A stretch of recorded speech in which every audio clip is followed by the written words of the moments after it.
bitta ro'zg'orda obod qilib yuboradi. Bu mashinalarni bilgan biladi. Vaqtida legenda bo'lgan ekan. Yili necha buni? Yili 96. 96 yili. Qanchaga berasiz?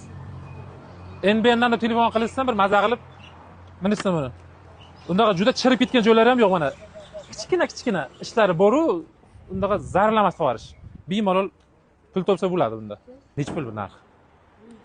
20 qo'yib bering. Ya 20 ga yili sal safida qilmaydi. Manuallari bilan ketaveradi, mana u qilayotgan narsangiz yo'qmi-chada shu turishimi? Ketaveradi. Qarang.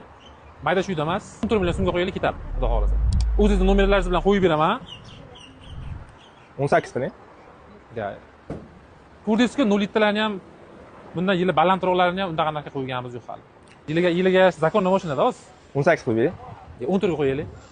MBN telefon qilsa, 15 bo'lsa, baraka bo'lsin, bo'lmasa undan ziyodga qo'yib beralayman. Agar xo'p desangiz, 15 ga qo'yib yuboramiz. Chunki yili ancha eski, lekin yomon emas, kuzovlarning holati yomon emas, yaxshi holatda. Barakami? Baraka, aka, baraka. Baraka. Mashina 15 million baholangani bilan ishlataman degan odam oyiga bemalol 7 million, 6 million pul topsa bo'ladi bunda, bemalol. 2-3 oyda pulni chiqarib olsa bo'ladi. Shunaqa mashina kimdir qiziqadigan bo'lsa, bemalol egalariga telefon qilib baraka qilsalar bo'ladi.